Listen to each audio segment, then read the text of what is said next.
देखिए, जो घटना थी माजरा में, पौंटा के पास, जिस प्रकार से एक बच्ची अपने दोस्त के साथ चली गई, एक समुदाय की, और उसको लेके जो माहौल बना वहाँ, उसमें लोग इकट्ठे हो गए और दंगा करने जैसी स्थिति हो गई, और हुआ भी, पुलिस के लोग भी घायल हुए। उस सब में जो एक बात सामने आई कि एक ऐसे मसले हैं समाज के जिसको हमको सबको जो है एक संयम के साथ और गंभीरता के साथ इसमें आगे बढ़ना चाहिए। लेकिन बाद में वो परिस्थिति पूरी तरह से बदल गई कि वो लड़की जो मिली तो उसने खुद एक्सेप्ट किया है मजिस्ट्रेट के सामने कि मैं अपनी मर्जी से गई थी, मैं बालिग हूँ, अपने दोस्त के साथ गई थी, और पुलिस ने उस लड़की को बरामद करके जो है उनके परिवार वालों को सौंप भी दिया और वो मामला भी शांत हो गया। लेकिन जिस प्रकार से भारतीय जनता पार्टी के नेता, खासतौर पे बिंदल साहब ने और उनकी टीम का जो रोल रहा वो बहुत दुर्भाग्यपूर्ण था, और वहाँ पर पुलिस के लोग घायल हुए, लाठियाँ चली, लोगों ने औजार दूसरे हथियारों का भी प्रयोग किया। तो कानूनी दृष्टि से जो कानून का दायरा था उसके हिसाब से उसमें कार्रवाई हुई, केस रजिस्टर्ड हुए। ये कोई किसी के खिलाफ कोई ऐसी मंशा से नहीं किया गया कि आप दंगा भड़काने का काम करेंगे। आप इतने सीनियर लीडर्स है, विपक्ष के हैं, तो क्या है तो प्रदेश के नेता है। प्रदेश के अंदर हमारी सबकी एक सोच होनी चाहिए कि अमन और शांति बनाई रहे, भाईचारा हमेशा सभी समुदाय में बना रहे, ये सबकी एक प्राथमिकता और सोच होनी चाहिए। लेकिन दुर्भाग्यपूर्ण वंश देखिए कि भाजपा के नेताओं की राजनीतिक दृष्टि से और वोट की दृष्टि से जो सब कुछ वहाँ हुआ वो दुर्भाग्यपूर्ण था। और उसके बाद विपक्ष के नेता जयराम ठाकुर जी जिस तरह की भाषा का प्रयोग वहाँ कल कर गए और थ्रेटनिंग जो उन्होंने अधिकारियों को की और जो भाषा का प्रयोग किया, उससे वहाँ पर लोगों में और रोष पनपा है। खासतौर पे सिख समुदाय के लोगों ने अपनी प्रेस के माध्यम से इकट्ठे होकर इनको माफ़ी मांगने का अल्टीमेटम दिया था कि आपने जो है हमारे समुदाय की जो है इंसल्ट की है, ऐसे शब्दों का प्रयोग किया। तो मुझे समझ नहीं आता कि राजनीतिक मजबूरी इतनी बड़ी है कि आप ऐसे मुद्दों पे भी राजनीति करना चाहते हैं। तो ये सारी बातें अल्टीमेटली उनको उल्टी पड़ी और अब उनको माफ़ी मांगनी पड़ रही है। समुदाय कोई भी हो, प्रदेश हमारा है, हम सब की प्राथमिकता होनी चाहिए कि सब हम मिलजुल के प्यार मोहब्बत से रहें और सबको साथ चलना चाहिए। ऐसी इस लेवल के नेता जो है अगर राजनीति करने के लिए लोगों को गुमराह करके ऐसा माहौल बनाएंगे तो कानून को अपना काम के दायरे में करना पड़ेगा। और वही हुआ, केस रजिस्टर्ड हुआ और वहाँ जाके कहते हैं कि हमें अरेस्ट करो। भाई, आप क्यों माहौल बिगाड़ना चाहते हैं? आप क्यों अपनी राजनीतिक मजबूरियों के लिए समाज को खराब करना चाहते हैं? हम इसकी निंदा करते हैं और आज वहाँ पूरा समाज, चाहे वो किसी भी वर्ग के लोग हैं, सब इनकी आज इस बात के लिए निंदा कर रहे हैं।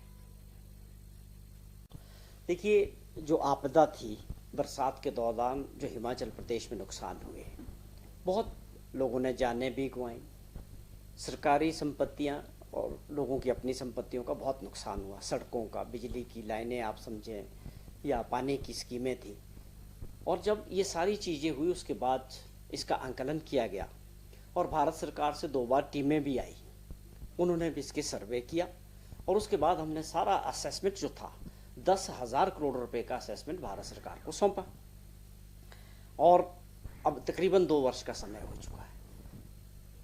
हिमाचल सरकार ने और माननीय मुख्यमंत्री जी ने उस वक्त के हालात को देखते हुए 4500 करोड़ रुपया राज्य सरकार ने अपने संसाधनों से जो है उस आपदा के लिए खर्च किए और हमने कमी नहीं आने दी। और हमें उम्मीद थी कि जो भारत सरकार को हमने असेसमेंट भेजा है उसको हमको जो है पैसा मिलना चाहिए था। और उसका सबसे बड़ा कारण ये भी था कि वो आपदा अपने आप में बहुत बड़ी थी। और दूसरा कारण ये था कि माननीय प्रधानमंत्री जी बार बार जिक्र करते हैं कि मेरा हिमाचल प्रदेश से बहुत विशेष नाता रहा है, ये भी एक कारण था। लेकिन बहुत लंबी लड़ाई लड़ने के बाद पिछले कल एक ऐसी जानकारी मिली है कि सिर्फ 2006 करोड़ रुपया होम मिनिस्ट्री से जो है PTN के इस बेस पे वहाँ को जो है रिलीज़ किया गया। अब उसकी बाकायदा उसकी इंफॉर्मेशन आएगी, नोटिफिकेशन, उसकी चिट्ठी आएगी, तब हमको मालूम होगा कि इसके हमारा जो एक हिमाचल सरकार का शेयर भी उसी में है या वो अलग है। पहली बात कि हमारी उम्मीदें बहुत ज़्यादा थी, हमें उम्मीद थी कि हमें पूरा पैसा इसका मिलना चाहिए था। बहुत कम पैसा इसका रिलीज हुआ है, 2000 करोड़। आप खुद जब नुकसान अगर 10,000 करोड़ के हुए हैं और उसके एवज में केवल 2000 करोड़ रुपए हमको मिले, तो आप ये समझ सकते हैं एक पहाड़ी राज्य हिमाचल प्रदेश है, हम एक स्पेशल कैटेगरी स्टेट है, हम ऐसी चीज़ों के लिए पूरी तरह से भारतवर्ष पर निर्भर करते हैं, भारत सरकार पर। तो हमें लगता है कि ये बहुत कम मिला है, लेकिन हम फिर भी इसके प्रयास जारी रखेंगे कि ऐसा क्यों हुआ। जब पूरी एक डिटेल आएगी कि ये पैसा हमको और मिलना चाहिए था, लेकिन जो मिला है उसकी अभी तक जो है फाइनल कोई लेटर अभी तक हमको नहीं पहुंचे। बिल्कुल आपने बहुत सही सवाल किया कि जो उस वक़्त हालात थे भारत सरकार से, तो आप यही समझें कि 2 साल बाद मिला हमें, वो भी कितना मिला, 2000 करोड़ 10,000 के अगेंस्ट। लेकिन हमने खुद अपने संसाधनों से 4500 करोड़ रुपए के जो उस वक़्त के काम थे, आप समझें कि उस वक़्त ऐसी परिस्थितियां थी कि हिमाचल एप्पल स्टेट है, सेब सीजन का भी समय था, सड़कें बहुत ख़राब हुई, लेकिन मुख्यमंत्री जी के आदेश थे कि आपको ये सारी सड़कें रिकॉर्ड टाइम में तैयार करनी है, रिपेयर करनी है, कि किसी भी किसान का, बागवान का जो है फसल सड़कें खराब होने की वजह से ना मंडियों तक ना पहुंच सके, ऐसी परिस्थिति नहीं बने।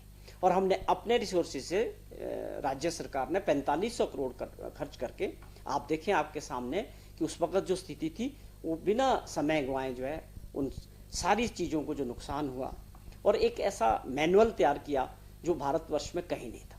7 लाख रुपए तक का जो है मुआवजा उनको दिया गया जिनके घर गिर गए थे, ये पहली बार हुआ। और जो मैनुअल उससे पहले का था उसमें केवल 1,20,000 रुपए तक का प्रावधान था। लेकिन हमारी सरकार ने और माननीय मुख्यमंत्री जी ने इस बात को समझा कि किसी व्यक्ति का घर अगर गिर जाता है तो वो 1,20,000 में नहीं बन सकता, तो उस मैनुअल को चेंज किया। उसी तरह जो भी नुकसान लोगों के हुए, चाहे पशु थे या और लोगों के नुकसान हुए, ज़मीनों के नुकसान हुए, सारे मैनुअल में बहुत ज़्यादा जो है लोगों को राहत देने का काम हमारी सरकार ने किया था। तो अगर हम उस हिसाब से इसको एनालाइज करते हैं तो 2000 करोड़ का जो रकम है ये बहुत ही कम है। नुकसान बहुत ज़्यादा था, लेकिन भारत सरकार ने हमारी बात को इतने तवज्जो नहीं दिया, या क्या कारण रहे। और मैं ये भी जानना चाहता हूँ कि जो भाजपा के मेंबर ऑफ पार्लियामेंट से हिमाचल प्रदेश से, उन लोगों को भी इसमें प्रयास करना चाहिए था। और जो हमारे नेता हैं, माननीय नड्डा साहब भी दिल्ली में हैं, और हमारे विपक्ष के नेता है हिमाचल प्रदेश के भाजपा के, उन सभी लोगों को इसमें राजनीतिक दृष्टि से ना देखकर हिमाचल प्रदेश के लिए जो आवश्यक था, ये नुकसान हिमाचल प्रदेश का था, लोगों का था, लेकिन उनको इसमें प्रयास करने चाहिए थे कि हमको इसका पूरा पैसा जो है रिलीज होना चाहिए था। तो मुझे लगता है कि कहीं हमने कभी किसी प्लेटफॉर्म पे सुना नहीं कि मेंबर ऑफ पार्लियामेंट में इसको लेके कभी पार्लियामेंट में बात की हो, प्रश्न उठाए हो, या देश के माननीय प्रधानमंत्री जी से या देश के गृह मंत्री से इसके बारे में कभी मेंबर ऑफ पार्लियामेंट से बात नहीं की। वो अपने आप में एक गंभीर विषय है।